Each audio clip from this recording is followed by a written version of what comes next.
Out on the high ridge, where the wind never stopped whispering and the nights pressed in close, a man learned how to live with nothing but silence.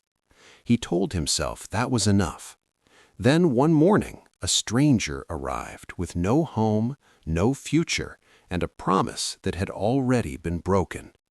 She was not meant for him. She was meant for someone else who never came. Yet fate has a way of changing plans in the quietest places, and sometimes the loneliest cabins become the birthplace of love no one expected. Before we begin, take a moment to settle in. If you enjoy stories of the Old West, of survival, redemption, and love found in unlikely places, be sure to like this video and subscribe to Rescued by the Ridge. Now, let's step back in time. The cabin sat alone on the ridge, half buried in snow and wind. It had been built by one man for one man, and it showed. The logs were rough. The roof sagged just enough to complain during heavy storms. Smoke rose from the stone chimney each morning, thin and steady, like the breath of someone who did not ask for much. That someone was Caleb Horn.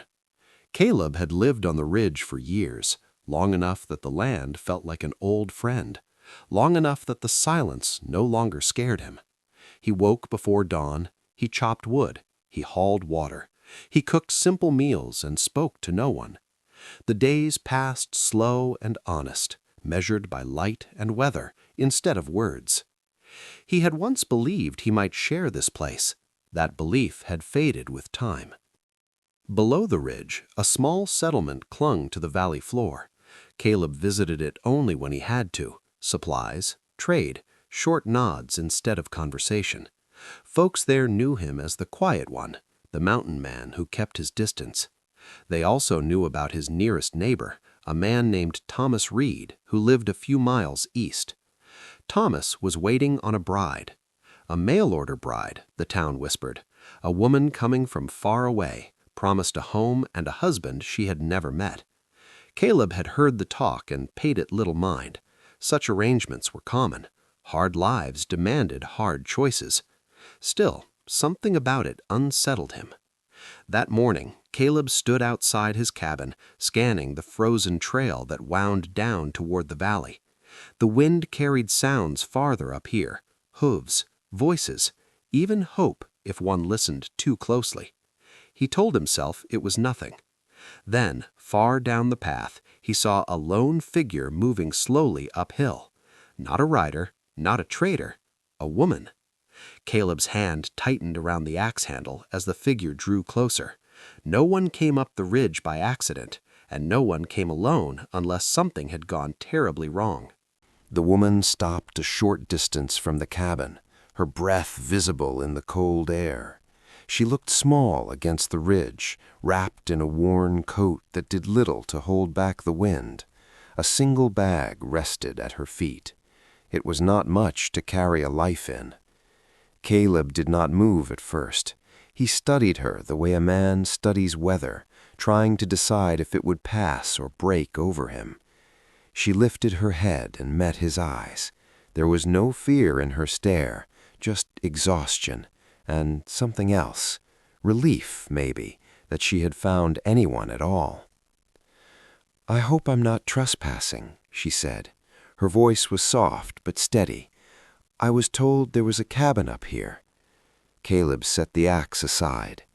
"You found it," he said. He did not ask her name. He did not invite her closer. She nodded and glanced back down the trail. "I didn't mean to come this far. I was looking for Thomas Reed." The name settled heavy in the air between them. "He lives east," Caleb said. 2 hours on horseback, longer on foot." Her shoulders sank. "I know. He never came." That was all she said. It was all she needed to say. Caleb looked at the bag again, then at her hands, red from the cold. He knew the story now. He had heard pieces of it in town. A letter sent, a promise made, a woman traveling weeks for a man she trusted by words alone. "You're the bride," he said. She hesitated, then nodded. "I was supposed to be." The wind cut between them. The ridge did not care for explanations. "I waited in the valley 3 days. Folks said he'd gone south. No one knew when he'd be back, or if." Caleb felt a tightness in his chest he did not welcome. Thomas Reed was many things. Reliable had never been one of them. "You shouldn't stay out here. Night comes fast." She looked at the cabin, then back at him. "I don't have anywhere else." He believed her. Caleb turned toward the door, then stopped. He had lived alone by choice. He had built this life to keep the world at a distance. Letting someone cross that threshold felt like inviting trouble inside his walls. Still, he opened the door. "You can warm up, for now." She picked up her bag with shaking hands and followed him inside. As the door closed behind them, the wind howled harder than before, as if the ridge itself knew something had just changed. The cabin smelled of wood smoke and boiled coffee. It was warm, but only just. Heat in a place like this was something you earned each hour. Caleb set another log into the stove and watched the flames catch before turning to her. "Sit," he said, nodding toward the small table. She did, keeping her bag close to her feet, as if afraid it might be taken from her. Caleb poured coffee into a chipped tin cup and slid it across the table. She wrapped both hands around it and closed her eyes for a moment. When she opened them, there was color in her cheeks again. "Thank you," she said. He nodded once. Silence filled the space, thick but not cruel. The cabin had known worse. "My name's Martha Lane," she said after a while.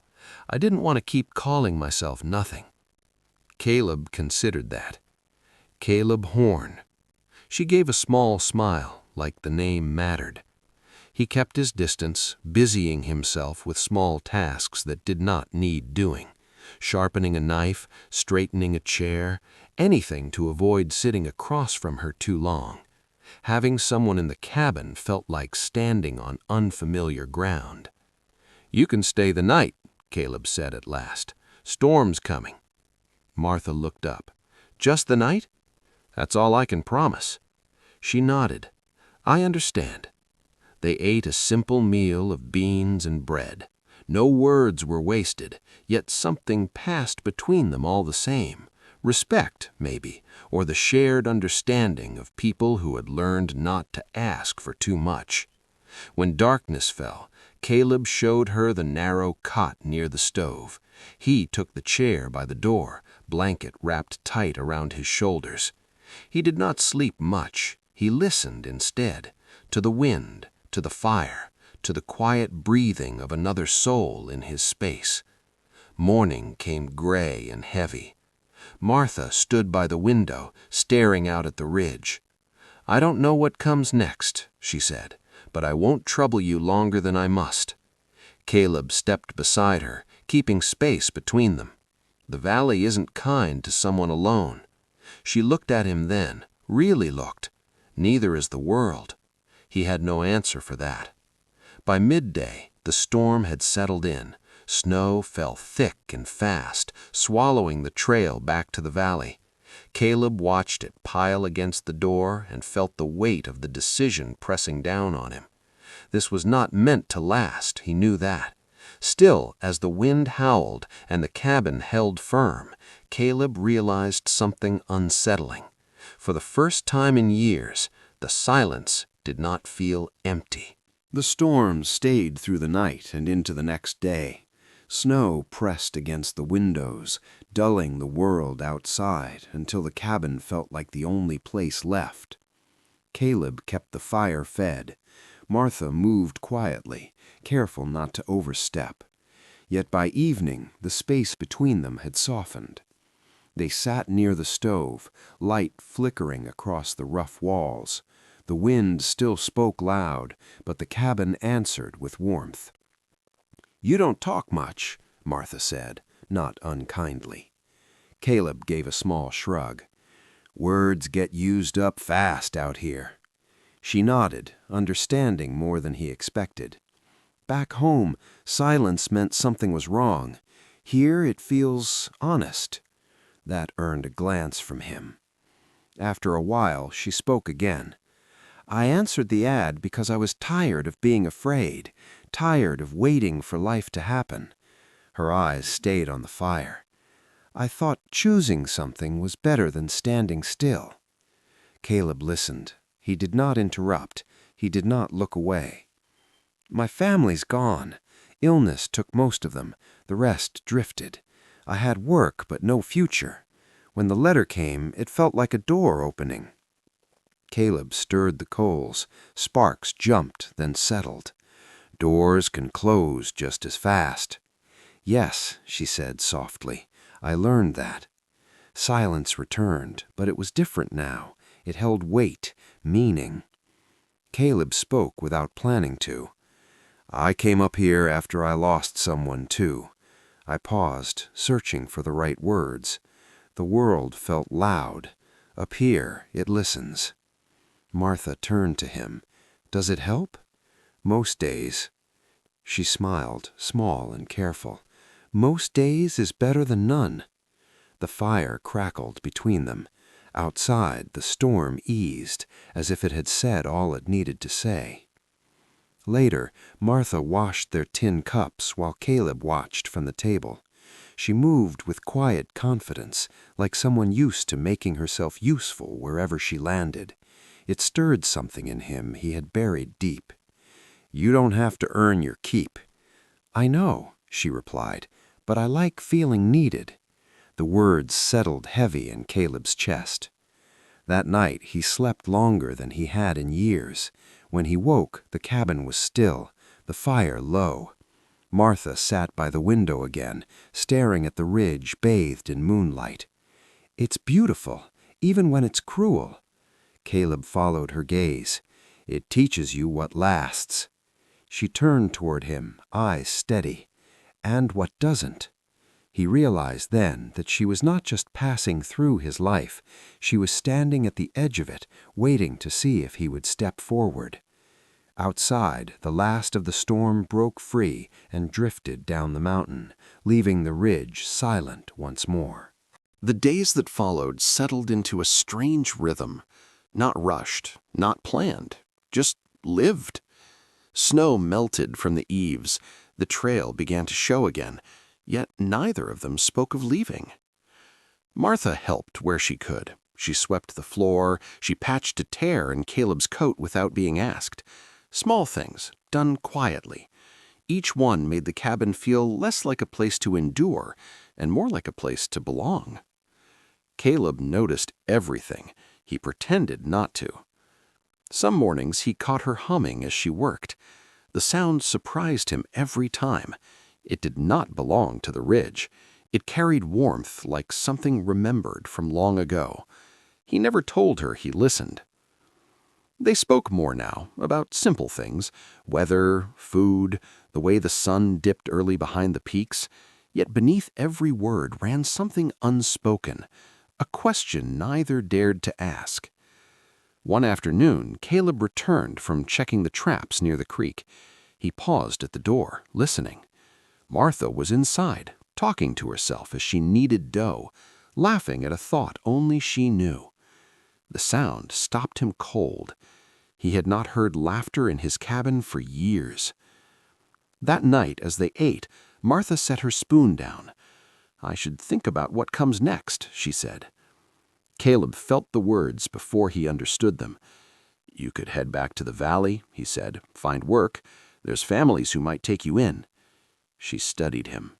Is that what you want? He hesitated. That was answer enough. I don't want to be someone's burden, she said. I came here to start over, not to hide. You're not hiding, Caleb said, then stopped himself. Martha smiled gently. Neither are you. The fire burned low as night fell. Outside, the ridge lay quiet, watching. Caleb lay awake long after Martha had gone to her cot. He told himself this was temporary, that she would leave and the cabin would return to what it was, quiet, safe. yet the thought of her gone left a hollow place in him. The next morning, a rider passed along the trail below. News traveled fast in small places. By noon, Caleb knew the valley would soon be talking. A woman living in his cabin, a bride without a groom. He said nothing to Martha. He did not want to weigh her down with his worries. Still, the world was closing in again, and he could feel it. That evening, Martha stood at the door, looking out at the fading light.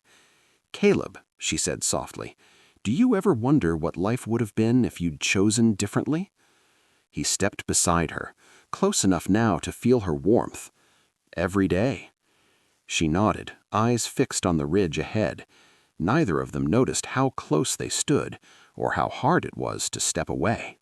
The next morning brought clear skies and uneasy news. Caleb returned from the valley with supplies tied to his pack. He moved slower than usual, his jaw set tight. Martha noticed at once.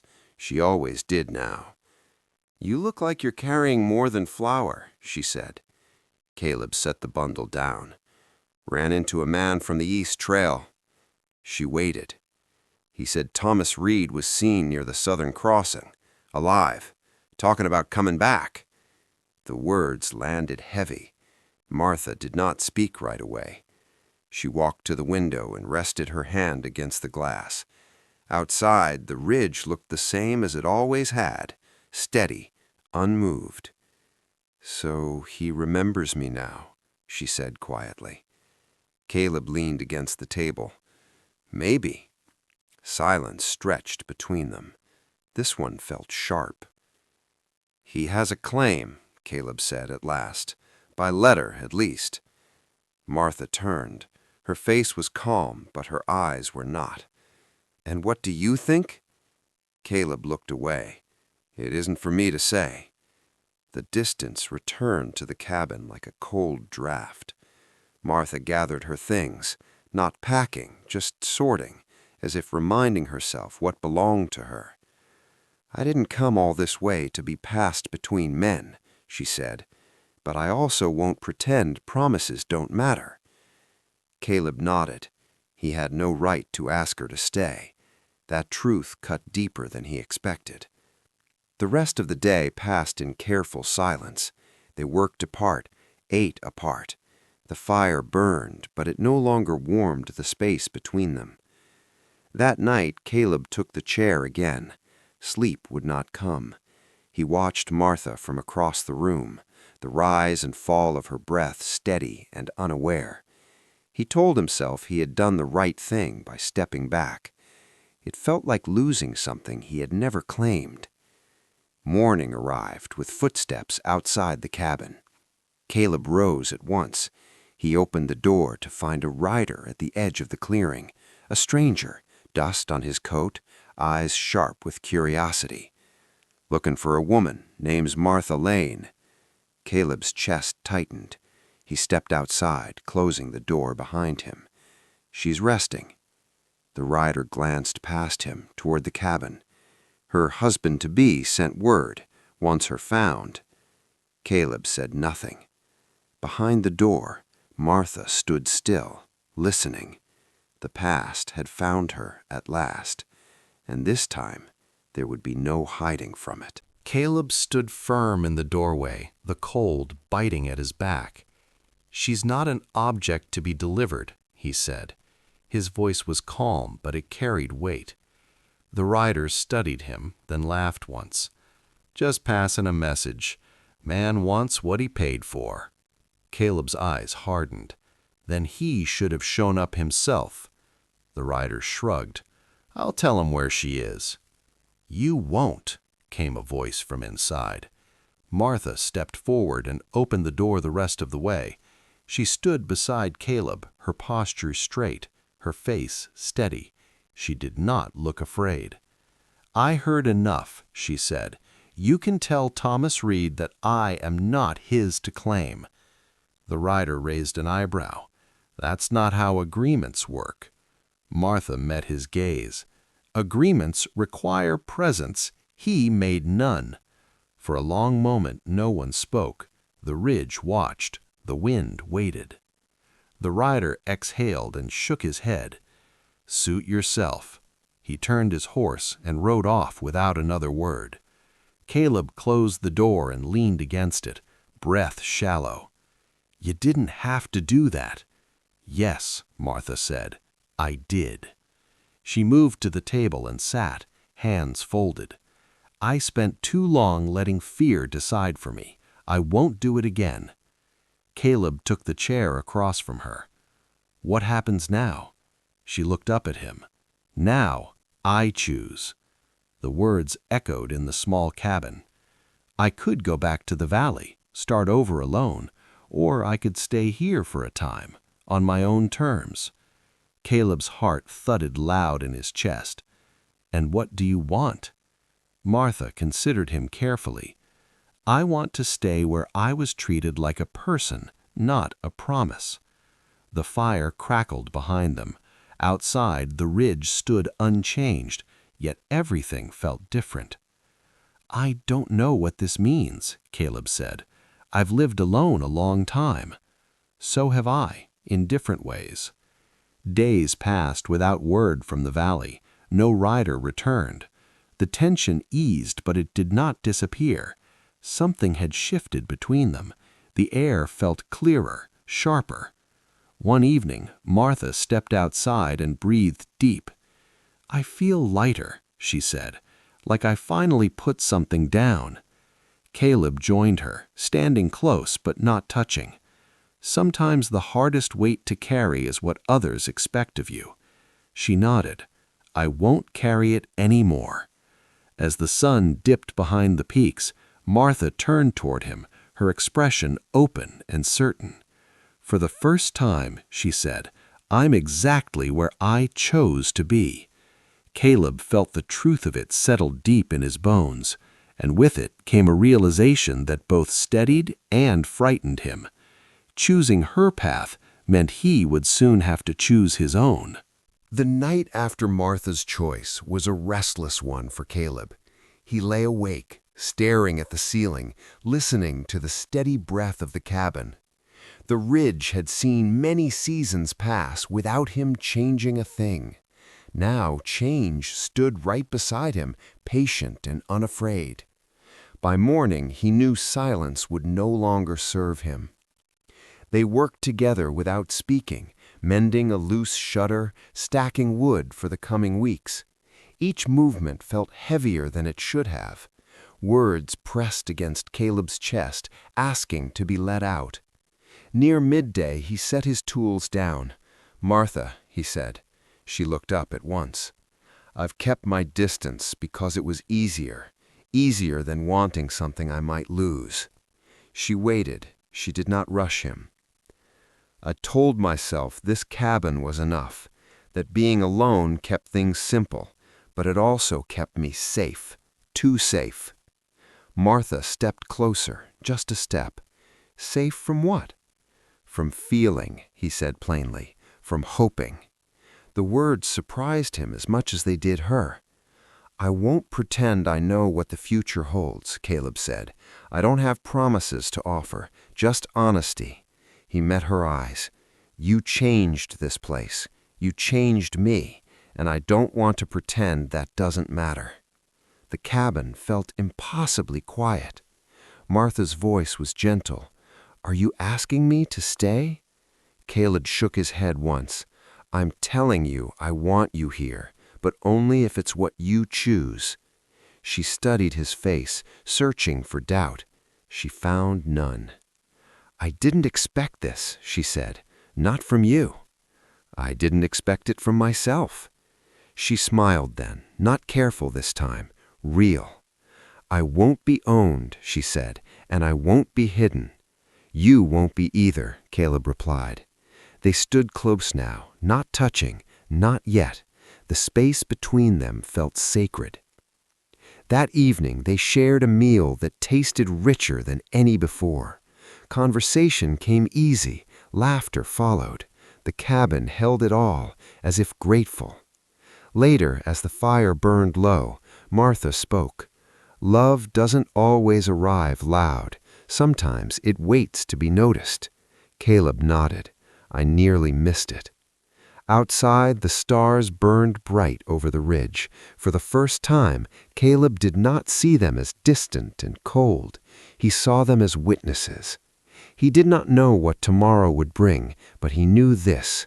He had finally said what mattered, and once spoken, there was no turning back. The days that followed did not change all at once.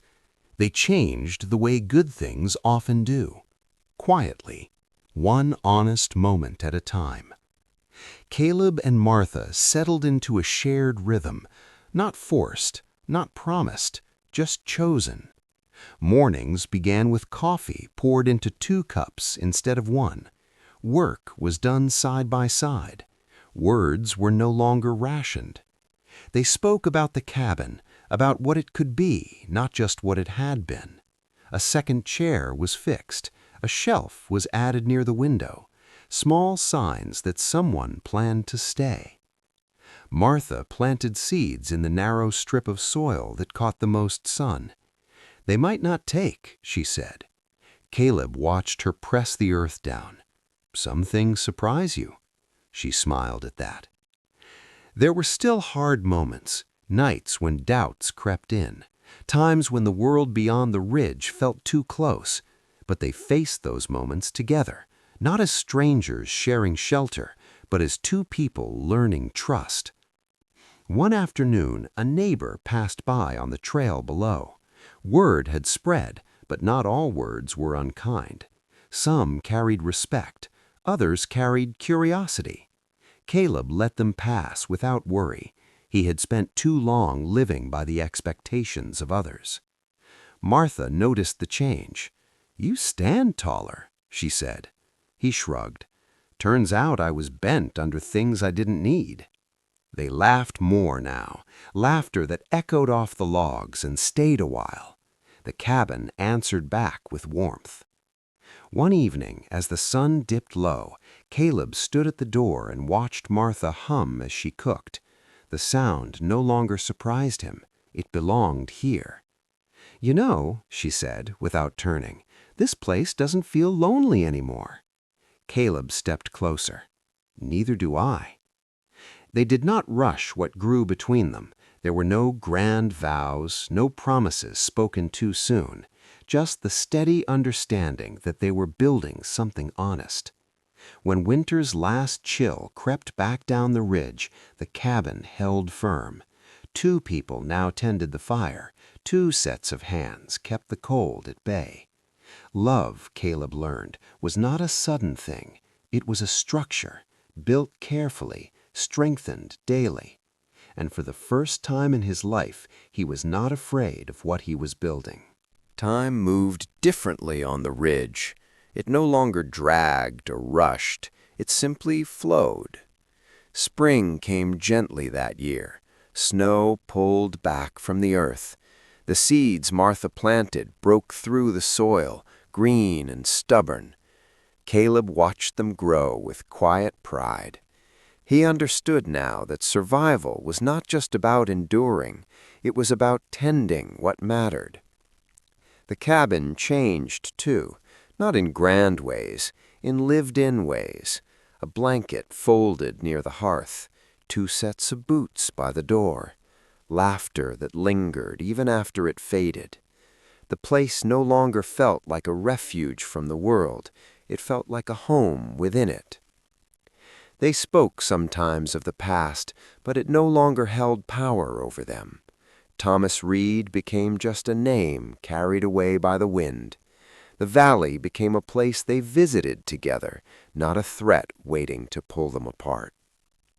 One quiet evening, Caleb and Martha sat outside as the sun dipped behind the peaks. The ridge glowed gold, then softened into shadow.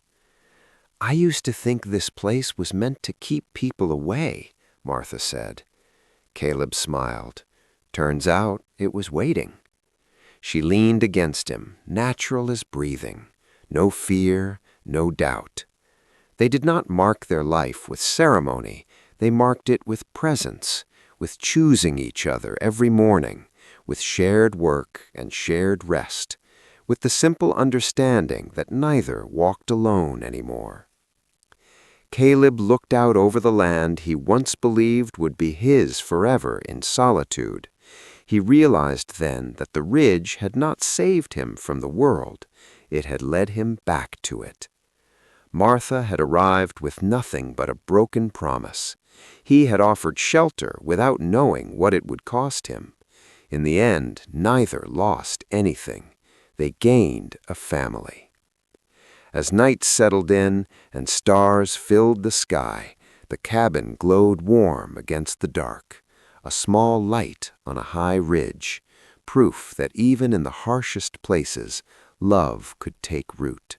And sometimes, the life you never planned becomes the one that saves you. Thank you for spending your time with this story.